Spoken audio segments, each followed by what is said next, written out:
Coming to you live from a little grass shack in the middle of the Pacific Ocean. It's the Junior Kekuewa Jr. Show, starring Junior Kekuewa Jr. Rap, rap, rap. Join Junior along with the Wayne Borje Band as he makes any kind from Hawaii. And now, ladies and gentlemen, Junior Kekuewa Jr. How you doing? Hey, Mala. Thank you, Mala. You guys. I know, right? And you know, and a lot of guys, they were asking me for the last podcast, it was talking about radio and stuff like that. And they said, Unks, what happened? Was it that bad? And I'm like, no. I didn't mean to give you guys the impression that radio was bad, my radio journey. I was talking about the pay and the struggle that you have to go through to get to where you want to be, okay? And it happened to a lot of us. It happened to everybody that I know in radio that actually got to be, whatever you want to call it, popular, whatever, that or in the good positions, that kind of thing. But first, the attitude of gratitude. By the way, he goes, Unks, tell some radio stories, like about radio, like stuff that, that we don't know, that you've been through, and, good stuff, right? And because I don't want to leave the impression that it was bad. It wasn't bad. It was a struggle to get to where, and then all of a sudden, boom, when you least expect it, right? God goes, all right, boy, here you go. You wanted this, that kind of thing. All right. Hey, first, the attitude of gratitude. So we want to say thank you guys. We're not going to go over the stats or anything, and the countries have not changed, basically. I think we got one new country, Botswana. But that's it. And so we want to just thank you guys, because we have so many countries. I forget what the exact number of countries. I have it here somewhere, but that's not important. What's important is that we say thank you. So thank you for tuning into the podcast. I'm Junior Kekuewa Jr., aloha from Hawaii. And now we're going to get into the podcast. So on the last podcast, we were talking about, you guys have to understand that I have to, condense everything, right? Because we only have an hour for the and not even an hour for the podcast. Okay, so I got to crunch like everything. And when I'm telling some stories, sometimes I got to take you guys to the right and tell you a little side story over here. And then I take you guys to the left and tell you a little side story over there. Okay, because it has to be entertaining. You don't want to listen to a podcast and go, oh man, this guy just this is too much. Like, it's boring, right? Okay, small kind comedies, small kind stories. But today on the podcast, I'm going to tell you like a couple radio stories, okay, that's really funny. Things that I experienced. And the first experience of a radio guy, like a famous radio, I met the most famous radio guy, okay, in Hawaii, if not one of them in the world, okay? This guy was probably the second most famous radio disc jockey in the world. Well, I can think of three right now. Okay, I'm thinking of Don Imus. Okay, I'm thinking of Wolfman Jack. And in Hawaii, there was Hal Lewis. Okay, and we called him Aku. Okay, I can mention these names because they're no longer with us. Okay, these men have passed on. I don't know if Don Imus is still with us. I'm not sure. So don't, please. If you're in New York and you go, hey, Don's still down the street, bro. What are you talking about? Okay. All right. Okay. Like I said, small kind comedy. Okay. But Don Imus, and it's really cool because one of the radio names that I used, in my career is right under Don Imus on the top 40, what is it called? It's called I forgot what it's called. But it's the list of these radio personalities across America. And when you get to that name, and you go, whoa, you're right next to Don Imus? I'm like, yeah. I mean, that was just lucky. I don't know what it is. I don't know. God was being good to me that day and said, okay, boy, here you go, right next to Don Imus. But that was really, it was really cool. So anyway, so Hal Lewis, right? Hal Lewis was called J. Aku Head Pupuli. Now, you can Google this. The problem with this is that some of the things made it to the internet and a lot of it didn't, Okay, so there's not going to be too much. But, back in the day, oh man, this guy. So this guy, and the reason why, why are we talking about this on the Law of Attraction podcast? Because this guy made it, okay, lost it, made it again, lost it, and made it back again. This was his story. I mean, and so he attracted money. He attracted all of these things. Okay, he manifested these things, and then he lost it. He didn't care, and then boom, right back again. Okay, and this is about money sticking to you. The law of attraction part of money sticking to you. So let's forego the law of attraction explanation and get right into Hal Lewis. So my experience with Hal Lewis was like, I was a kid. Okay, I was like maybe 12, I think 11, 12. Now, right around that time in my life, I was interested in entertainment because I was watching people like Frank Sinatra on TV, right? Dean Martin, all these, Tony Bennett, all these, Don Ho. Don Ho was, Don Ho wasn't on TV when I was 12. Don Ho was on TV when I was 14. Okay, and he did this TV show from Waikiki Beach. It was really, really cool. And when I saw that TV show, it was like confirmation. It was like, bro, that's what you do, right? And anyway, so we'll go back to the Hal Lewis story, okay? So there was this hotel on Kauai. I'm from the island of Kauai. So Kauai, hey, the Raposo's listening. Bro, stand up when you say that. Okay, there we go. Okay, I'm standing up. All right, the Raposo's listening.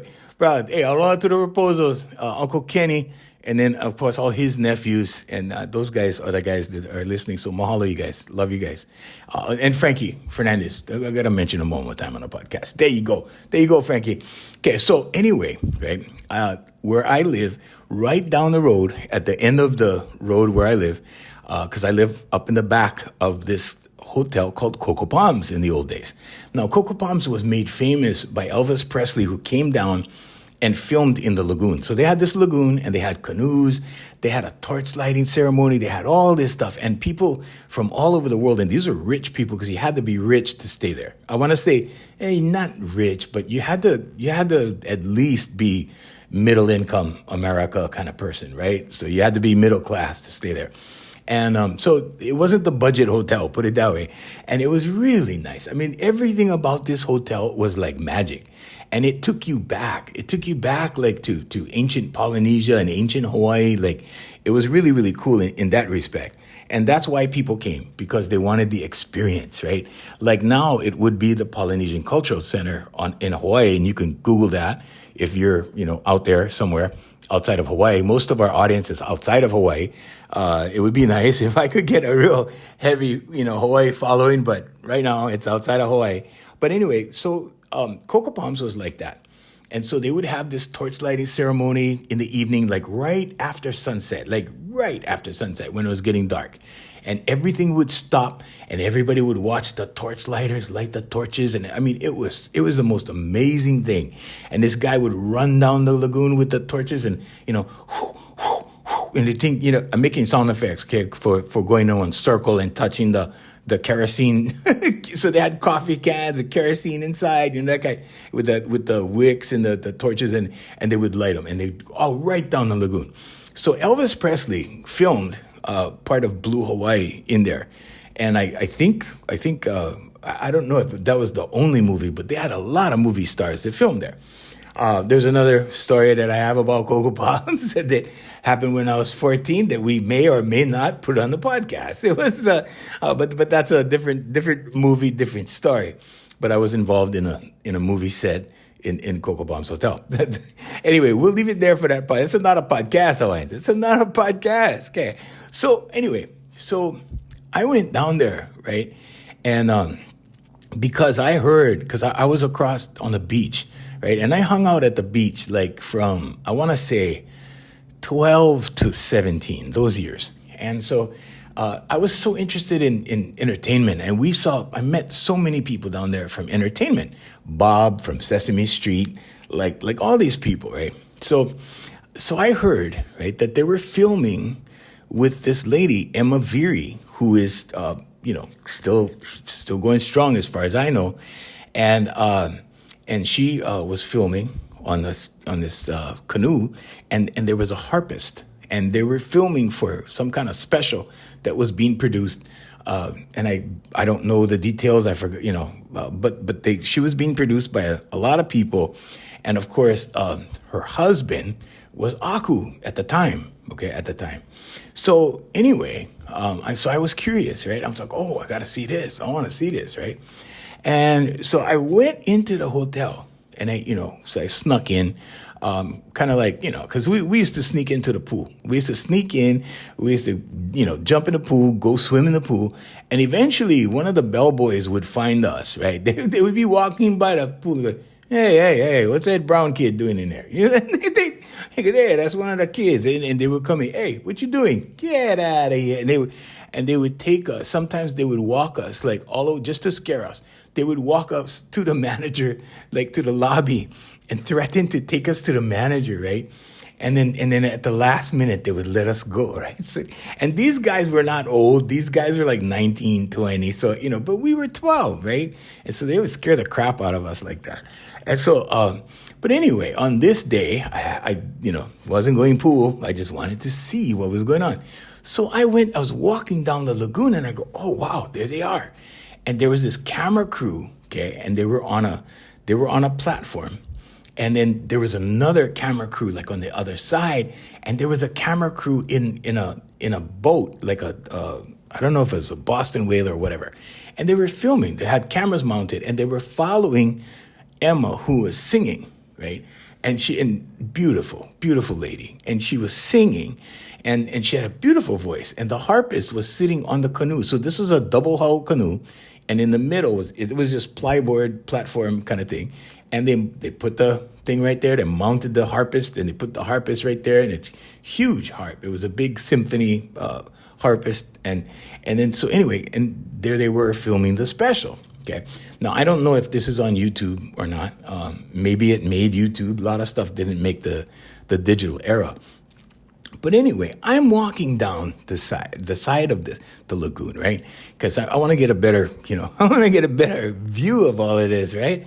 And I'm walking down, and I see this guy in a hat, and it looks like a fisherman's hat, and not the kind of fisherman's hat we have now.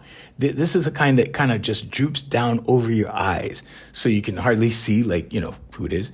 And I look at this guy, and I'm like, wow, looks like brother didn't shave for a couple of days or whatever, and he's just sitting there, and he looks old. To me, he looks old because I'm 12, right? He could have been in his 40s or 50s, well, whatever. I don't know. I don't know how old he was. But he was sitting in this beach chair on the grass on the side of the lagoon, because the whole side of the lagoon was like a lawn. It was like grass, right? Like a mound. And he's sitting right there watching the production, right? And I go down, and this was early in the morning. This is like 9 o'clock, 9:30 in the morning.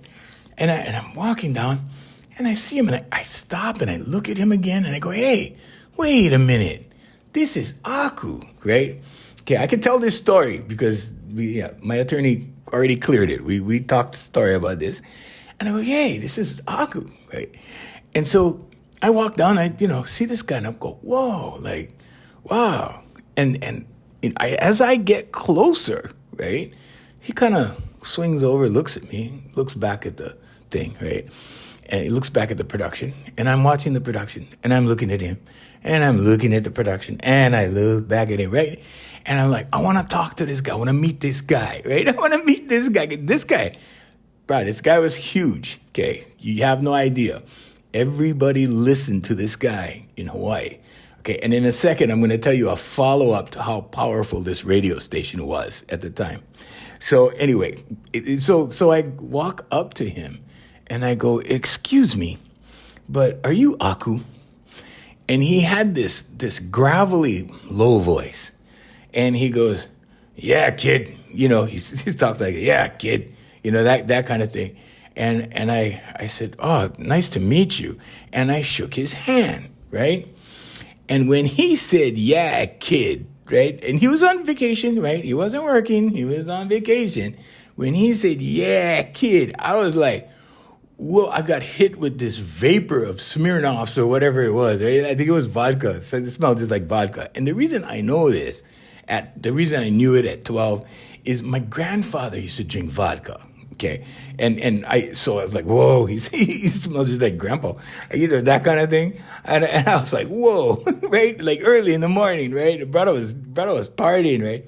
And I would too on vacation. I've been known to, in fact, my favorite part of the, day to drink is not nighttime, it's daytime. And then I take my nap. I've been doing that for years because I used to work on radio.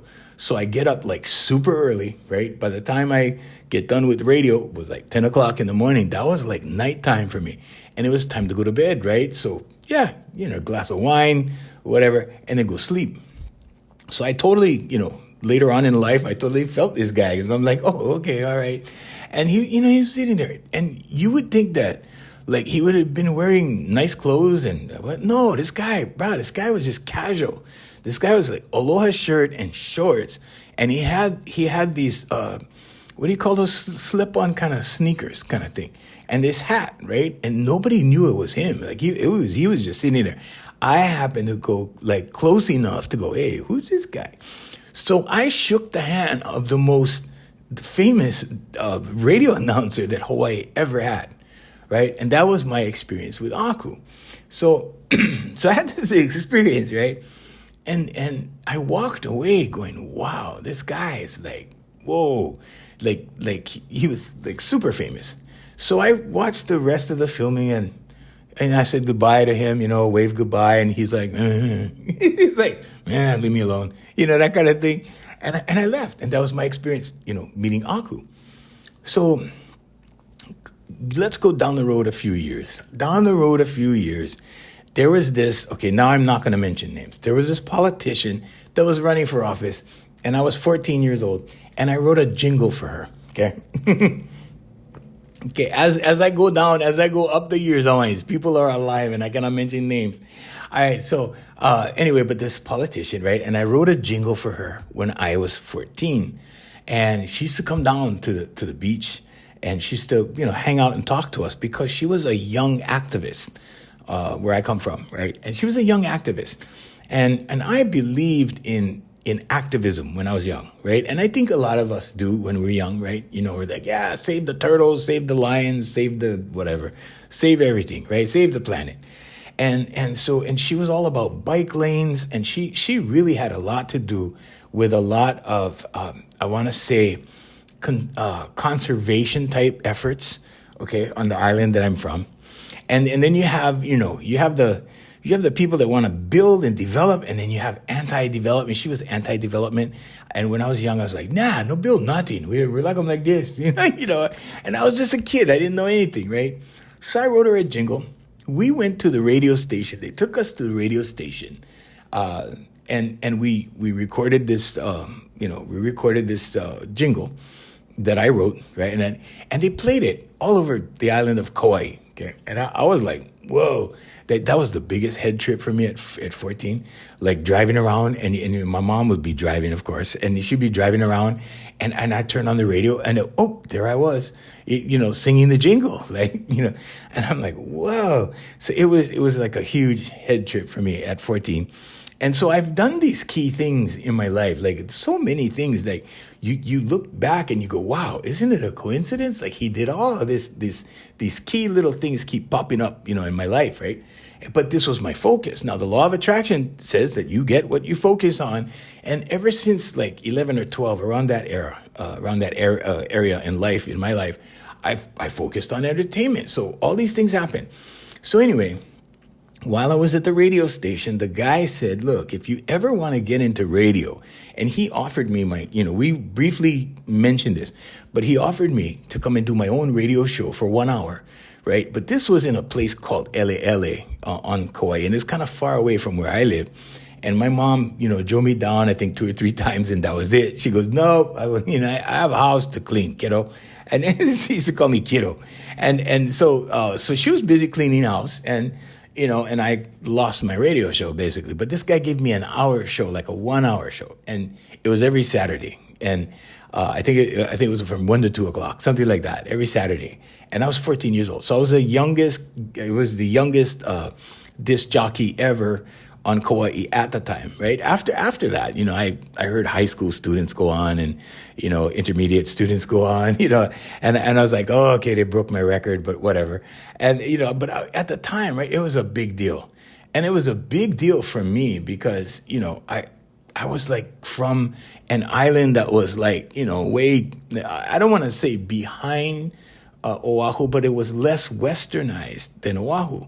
Oahu over here, like where I live now, is like a city kind of thing. Over there, it's like the whole island is country, right? So it was kind of a big deal back in the day. Certainly for me, at being that age, right? And so I did that. But he said, hey, if you ever want to, do anything in radio, you got to go to Columbia School of Broadcasting because, that's where we went. It's where I went. And, I know the guy over there. He gave me the guy's name and everything, whatever.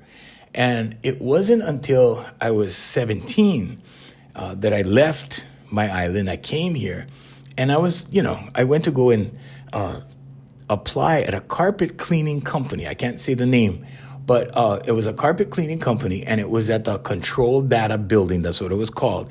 It's actually Kaiser Hospital now. It's a Kaiser Hospital clinic now. And I went to that building because I was looking for a job. And I was going to be a carpet cleaner. Yeah, I was going to try that, Hawaiians. Okay, so on the last podcast, I was talking about security guard. So before security guard, I was looking for a carpet cleaner, right? I was like, yes, we're going to clean carpets. We're going to do that. And then I applied for the job, right? Because my uncle was like, bro, you got to do something. You got to go work. You got to find one job. So I was job hunting, right? And on the way out, I looked on the building directory to see if there's any other place I can apply, right, for anything, right?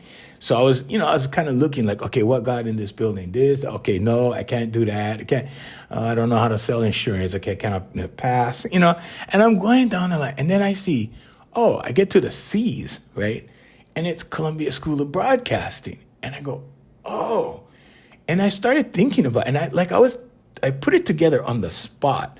Like I was like, boy, if I did this, I could get into radio. Got into radio, you can get around music. I could do my show.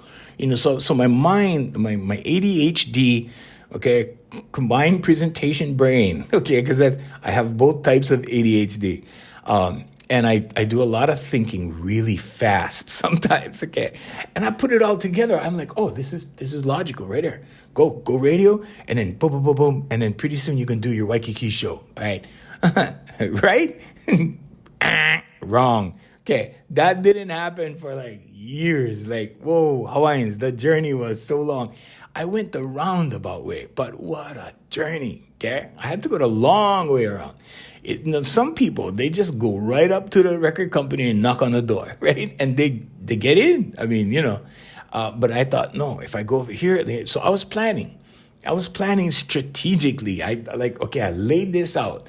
And this all happened like when I was right there. I got this idea that connected all these dots in my mind, at least, right? And nothing went according to the way I planned. But I went and I auditioned. They got my audition. They, of course, that's what they do. They take everybody's audition. See, I didn't know that. I thought I was special, right? And I sucked at it. Oh my God, I sucked at it. But they were telling me, oh no, you have the right personality for this stuff. You can, and I don't know, maybe they saw something, maybe not, but I know a lot of guys that actually ended up going to the school that really did not fit. Okay. And I didn't know that some of the guys that I actually ended up working with in radio went. I found that out later, like after the fact. And I go, oh, you went to Columbia? Oh, yeah, I went to Columbia. Oh, really? Like we were, alumni or whatever. It was trade school. So I went and I go, yeah. So I auditioned. The guy told me how great I was. He pumped me up, right? I was like, wow. By the time I left, I was on cloud nine. And so I ran down to the payphone because we didn't have cell phones in those days, right? Ran down to the payphone, put my, I don't know. I think I used to call collect, right? Press the thing, press the zero. Yeah, Ma, guess what? Ma, I can go broadcasting school. That's what I like to do.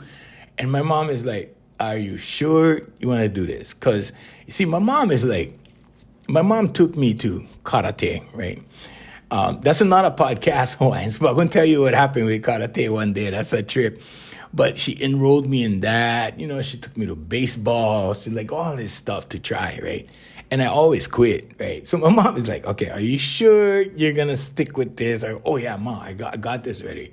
Cause I'm going to do this. Then I'm going to get into, radio, right? And I'm going to get around the music people, and then they're going to discover that I can sing, I can do this, I can do that. And, all the cartwheels, everything. And then they're going to hire me. Then they're going to put me in a kind, they're going to make me on start. They're going to sign the contract, and then boom, right? so I had this crazy plan, right? And my mom goes, okay. So my mom wrote a check, right, to those guys. And I think the whole process took about a week. And boom, there I was in broadcasting school. And so, and bless my mom's heart. My mom, I gotta say this in all fairness, okay, because I love my mom, okay? But my mom is not, and I want to make it clear that she's not down with my crazy ideas, okay? Because when I laid out the plan for her, and I said, oh, I could do this, and then that, and did that, and she was like, oh boy, here we go again, right? She was like that, right? Because she lived with me, right? She raised me, right? She was around all my crazy ideas like my whole life. I was 6 years old laying stuff out for her. Oh, mom, I'm going to do this, and I go in high school, and oh man. So she was all like that, right? So she's used to me already. So she goes, okay, yeah, we'll try this, And so I went to broadcasting school. Now, doing broadcasting school, I started to meet the older people in radio. And I gotta say this, and this is no racial, okay? But when I got into radio, it was all guys from the mainland. These were Caucasians in a local market here in Hawaii. And so these guys were in control of the entire market. And when I say control, I don't mean like they were keeping brown people out or Hawaiians out or local people out or anything. There just weren't many local people there. There was this one guy that I knew that was part Filipino, part Hawaiian, that was, we used to on the side, call him the token local boy. And he was on a station, and I don't even want to say his name, okay? I want to keep everybody's all the local names out. I mentioned Aku because he's gone. He's now, he's no longer with us. But so this guy was one guy that was, and we all used to joke around. He's the token local, guy. And then there was another guy, right? And then pretty soon, the radio market started filling up with local guys. And the thing that I like, and it's just a personal thing. It's not like I said, it's not a racial thing, but I'm a homie, okay? Which means I'm from Hawaii, right? This is homeboy territory over here. And now when I scan the channels in the morning, it's like a multicultural club, man. And I really like it. Radio has diversified. So when I turn the radio on, I hear local guys all over the place, right? It's all local boys. And then there's some Caucasians still in the business. And there's one guy who was part of the original Caucasian group that's still on the radio, and he's still the number one guy. And he's the new Aku. And he actually took over from Aku. And he was really nice to me. I mean, the guys in radio that were the best to me, because I know on the last podcast I said some stuff about, these guys are still doing the same thing and, blah, blah, blah, and all of that. And those were the guys that I worked with personally, okay? But there are people that I worked with, like this guy, right, who's the very best in radio. And I worked around him. I didn't work with him, but he had me on his Saturday shows and stuff, and there was this girl that worked with him that was really, really kind to me. She was very, very kind, and she always put me on the show. And, and there was a lot of people that felt sorry for me because they saw the stuff that was being done to me and, slanted against me by certain people. And they were kind of key people that worked around me that kind of, did what they could do to control me in the way that, okay, we're only going to let him get this far. Okay, he only can do this. And then we're going to, pull him back a little bit. And that's how, I learned that it wasn't just radio that happened. I thought it just happened in entertainment and radio and stuff. No. It happens all over the place, right? And I just didn't know that going up in radio. But the hard part, the challenge part I was talking about was working for $5 an hour and sticking to your dream and going, no, I'm going to do this. and this is going to work, and know like you know it's going to work. And that will work for any industry, okay? But I want to say that the journey is going to be a little tough when you stick to your dreams, okay? But this podcast is more about what happened in radio. So here's a couple of stories that I thought was really interesting, right? So back in the day, we had this helicopter that used this guy, okay? I'm not going to say his name. He's no longer with us, but I'm not going to say his name. But he used to fly a helicopter and do traffic reports, okay? Now, I don't know, I don't know the dynamics to this whole thing and whatever the small details, but here's what ended up happening, okay? And you get to the point in radio, right, where it's the same thing over and over and over.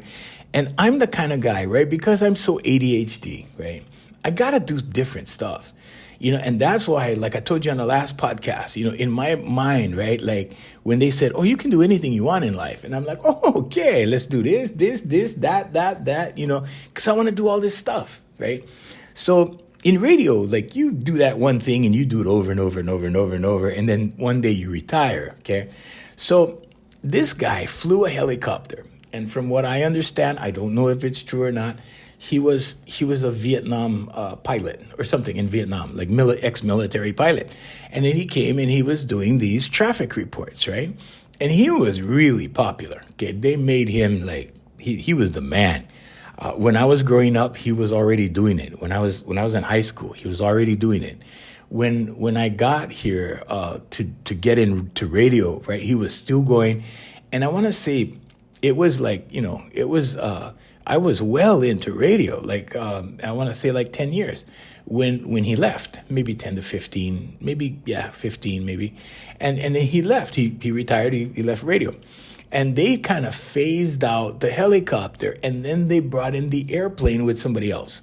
Okay, so and then there was an airplane. So and you could see this airplane. If you were on the freeway in the afternoon or in the morning, you could look up in the sky and see this plane like flying right over the freeway back and forth and whatever. And the plane would go over all the major highways and it would check it out and give you the traffic report, right?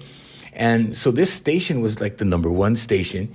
But this guy was a character. And you could tell because of the reports that he used to give, right? So there's these little stories that you get from other radio people when you're in radio that they will tell you about, this happened and that happened. And, so one of the stories was that towards the end of his career, I guess he was getting tired. I guess he was just not into it, because there comes a time when you cannot blame somebody for doing the same thing over and over and over. Pretty soon, it's like, nah. This guy, okay, he started on the sauce, okay, and I'm talking about like, carrying a little pint with you when that kind of thing. And so what ended up happening is, so his wife used to assist him, right? And she used to call in the reports and hook everything up. She used to do technical stuff and whatever. And towards the end, right, what he would do, and I thought this was hilarious. He would sit on the helipad in his chopper, okay, in the official chopper. I think it was his, I'm not sure. And he would rev the engine so you could hear the engine going, right? And they would record the traffic report, okay? And he never left the ground, right? Okay. Now, here's a couple of things you need to know about Hawaii. Things are predictable in Hawaii, okay? Especially like the weather, and you could give a weather forecast at any time of year, and it would be like partly cloudy with a few scattered showers, mostly in the windward and Mauka sections, highs in the upper 80s, lows in the mid 70s, trades at 15 to 25 miles per hour. That's like the weather for like the majority of the year over here. It just varies, okay? In the summer, it goes up to the 90s, right? And then in the winter, it's like upper 80s, stuff like that, right? So, and if you know this, and because you do it every year, you can like give a weather report like without even going outside, right? I mean, you glance out the window and you go, okay, and you know what month it is? You can give the weather report. I mean, it's that simple.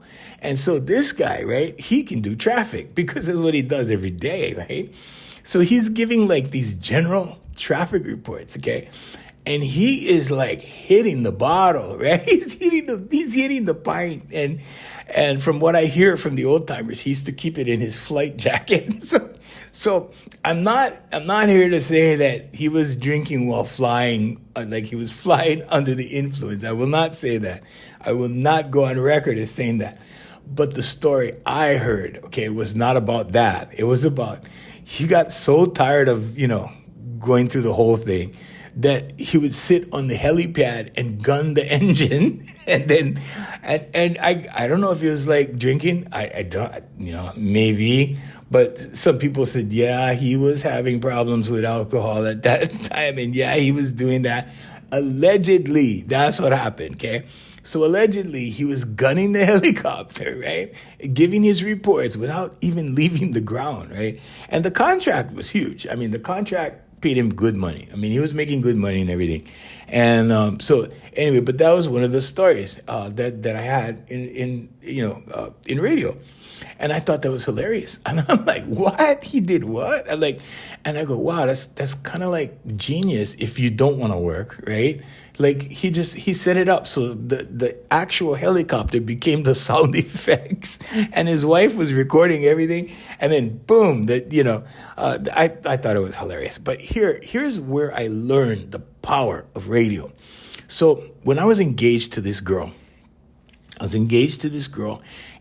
the most beautiful Filipino girl like I ever saw, and at the time, I'm sure I've seen more beautiful girls after her, but I remember her like that. She was the most beautiful Filipino girl I ever saw, and I was all of a sudden I was engaged to her, and I was like, whoa, how did I do this, right? And so anyway, it's not about her. It's about one day we were driving on the freeway. Now, I had this muscle car for a while, and I taught her to drive in this muscle car, and it was a Trans Am. It was a 402. It was like, it was really, really fast. This thing was like, oh man, talk about a muscle car, right? So Angs was, young, and I think I was 29, right? And I was like zipping on. My average speed to work in the morning was 85.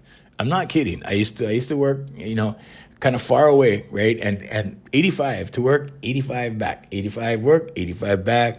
And pretty soon, right, I started getting busted here and there, right, because of my subconscious mind, right, going, all right, we're going 85 again. It's time to go to work. Okay, 85, right? And it becomes a habit, okay? Humans are creatures of habit because of your subconscious, okay? That's your life coaching part.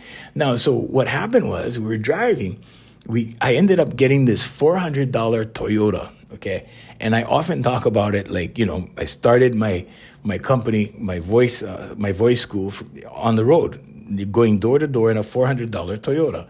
And that was the Toyota. So, and the reason for the Toyota was because, it got very expensive to pay all the traffic fines, and I almost lost my license. And then something went wrong with the car. I think it was the power steering unit.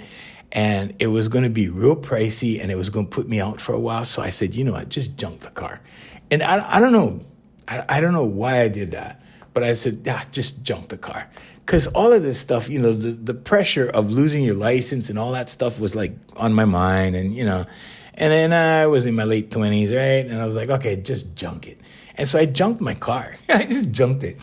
And this lady that was at this radio station that I was working at, it was a Filipino radio station, she had a car for sale. She was selling her old car. It was $400.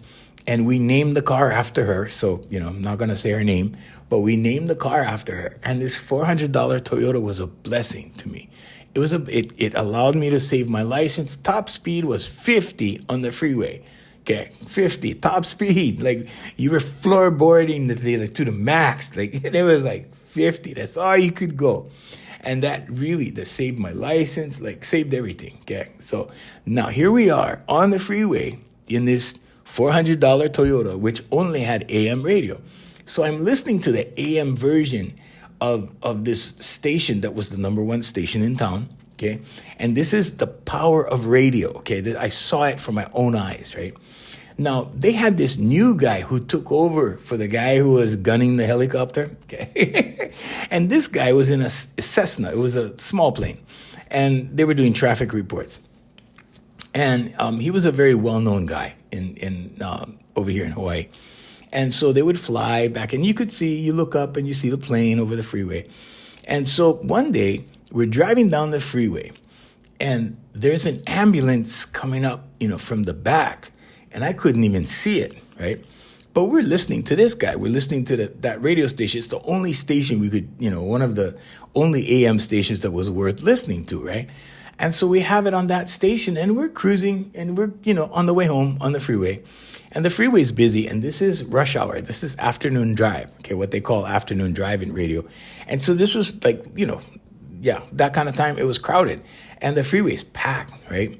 So we're listening to this guy, and he comes on with a bulletin, right? And he goes, well, we have the ambulance coming down the freeway, so if you people would just pull off to the right.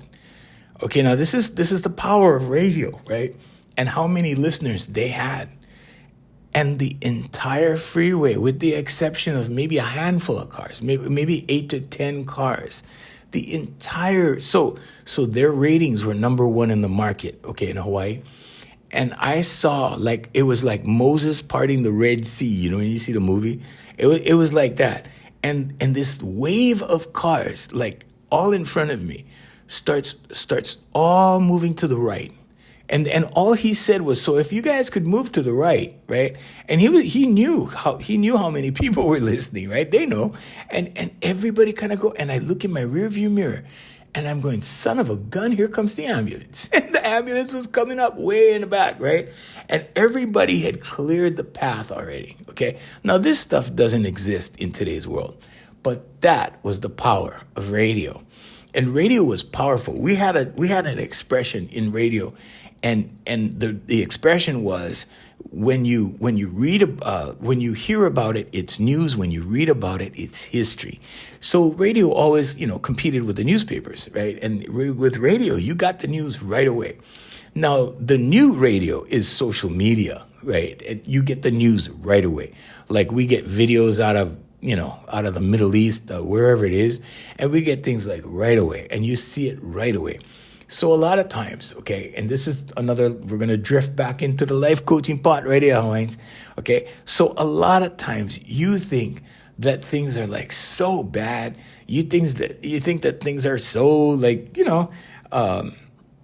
I want to say, when you think you're having a bad day, because you think the whole world is going to hell, you think the whole world is bad. No. You're just getting a lot of that information simultaneously, and you're getting a lot of bad information. Now, there's also people from other countries, putting misinformation on social media every day, all day, and you have to really sift through the stuff. And one day, I'm gonna address that, and we're gonna have a podcast about that. But that was the power of radio. And the power of radio was that if you were the number one station, you had power, advertising power, communications power. In that instance, it was good for getting the ambulance through and probably saving somebody's life, or at least really helping out with somebody's life, that kind of thing. And that was the power of radio. So those are some interesting stories that I had from radio. And then there was television. So that's another podcast. But on another podcast, I will tell you the story about the time I found out, right, live in real time, that wrestling was scripted, professional wrestling. Because at one time I was like, yeah, maybe we can do that on the next podcast. I don't know. I gotta ask Jay, because he's over there looking at me like, what? Because no, we didn't plan that. Okay, we didn't plan this. Okay, but anyway, he's looking at me like, you're gonna do what? I'm like, yeah. So here, long story short, And I'm not going to tell the whole story. We're going to save it for another podcast. But here's the teaser. Okay, so that's what they do on radio. They tease you like, oh, coming up on the news, coming up next, we're going to talk about da da da, and then they play the commercial, so you listen to the commercial. Okay, no commercials, Hawaiian, no worries. Okay, but the commercials at the very end, so you can just switch them off if you want to. If you want to, that don't tell my sponsors I said that. But anyway, so at one point I became the lead commentator for this professional wrestling thing. And if I can say this much, I can say that I worked for The Rock's grandmother. That's all I'm going to say. That's all I'm going to say. But I worked for her. She took real good care of me. Like, she was so good to me. And but the thing about it was that there was a thing. Okay, I can do this in like 2 minutes, right? Real fast. Let me tell a story. Here we go. Boom, Hawaiians. Right here. Okay, so there was this guy. I can't tell you the name of the local guy, but there was this Samoan local guy who was really, really popular. Okay, and there's babyface and heel. Babyface is the good guys. Heels are the bad guys, and they have roles to play. And I didn't know this. I didn't know this up until this night. And what happened this night was they had a match where you would climb the pole to get the check, and it was like, I don't know, $50,000 check or $100,000, I don't know, whatever it was, and this other guy was the infamous Sheik, like the real infamous Sheik from the mainland. And I used to see him in wrestling magazines when I was a kid. I was like a fanatic. I was a fan, fanatic. Yeah, I was a fan. And I used to buy the wrestling magazines when I was like, I don't know, 9, 10, 11, 12. Like, that was something that we did when we were kids. We used to buy wrestling magazines or magazines for whatever we were interested in. It was the old days. And so, so I get this, I see this Sheik, right? And I go, whoa, like, this is surreal for me because I'm working with the Sheik. I'm like, whoa, I'm doing this match and this is the Sheik. And now this is manifestation, I'm telling you, right? Because I used to be a big fan of this guy's, right? I used to go, wow. And he was very intriguing. He looked the part, he used to wear the Saudi Arabian headdress. I don't know what it's called. I'm sorry for you people in United Arab Emirates, because you guys listen to us. I'm sorry, I don't know. Anyway, this guy, he was awesome and spooky looking, right? And so he's climbing, so he's climbing up the pole. And the local hero guy, the babyface guy, is climbing up after him. I'm calling the action, and I have a pair of headsets. And way out in the back of the auditorium, there's a production van. And our boss, our director, his name was Charlie. I can say that much. I can say first name. And so he was the director. And he would tell me what okay, we're going to commercial next, whatever. He'd give me the instructions. I'm ad-libbing, and I'm going, and there's the Sheik, and he's climbing the pole, and I'm calling the action, and the crowd is going wild. And we've got like a really full house, right? And they're screaming and yelling. We got these old ladies ringside. They're like, these old grandmas, and they're standing up, and they're swearing at this guy, and he's climbing the pole, and in my headset, right? In my headset, I hear, "Watch out for the fire, watch out for the fire." And I'm like, what? And I look up because they were directly over me. And I see the Sheik, right, throw fire. And what it was he had some kind of chemicals. I still don't know how he did it. He had some kind of chemicals in his hand, and he had like a Bic lighter kind of thing, like a small little lighter. And he would ignite these chemicals, and it would look like he threw fire. And he would just throw it down like this, right? And in the old days, here's another side thing to the old days. They used to use razor blades, and they used to cut each other in the forehead. I mean, this is real, Hawaiians. I know you younger guys are like, what? Like, what, unks? No, they used to do that. And so when you see these old wrestling pictures, look at their foreheads. They're all cut up. They all have scars on the forehead. Okay, so this was the thing. There's no main arteries or anything in the forehead, so that's partially why. But anyway, long story, Hawaiians. That's not a podcast. I don't even know if we're gonna do a podcast on that. But that's a story. And then at that moment, right, when that happened, like I was like, my heart sank to the floor. I was like, oh no, it's fake. I'm like, oh geez. So my heart just sank to the floor because I had been a fan like my whole life. I've been a wrestling fan my whole life. And then now, here I was, right? I got to actually be the commentator, and I was like, what? Like, I couldn't believe I was doing it, first of all. Secondly, I was like, oh, wrestling is fake, right? That feeling. And I was looking up like that, and I remember it was like a slow motion moment. That you know, trauma is an emotional event, right? That you can't that sticks out in your mind. Okay, so I guess I was traumatized, but I can still see it in my mind. I can still see it. I was 26 years old, so I was young. I was 26, and I still see it fresh in my head. The moment that I found out that wrestling was fake.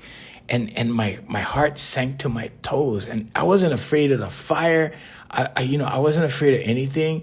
I was afraid of wow, this new knowledge that I was a part of a show, and I was like, what? This is a show, and yeah, and I was let out of ways. I was like, oh man. And I was pretty upset for like a couple of weeks.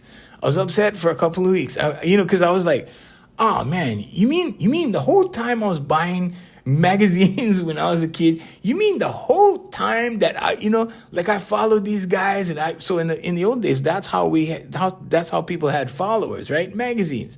Now you guys follow on Instagram, Facebook, whatever. And I go, you mean to tell me I've been a loyal follower all these years, and all of a sudden sorry, Hawaiians, I gotta go.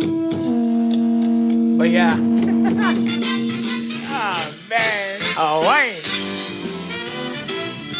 But yeah, I did some crazy stuff in my life. But yeah, that was one. I was like, what? Wrestling is fake? I was like... hey, want to thank our sponsors, Brother Randy over there at Island Club and Spa in Kaka'ako, beautiful downtown Kaka'ako. And we also want to thank Voice Master Enterprises, family of service companies, along with AFM Hawaii Music, the home of Darren Chinen and his music. Okay, go check them out. Okay, just go to the website. It's afmhawaiimusic.com. Check them out. Till next time, I'm Junior Saint. Hey, mahalo and aloha.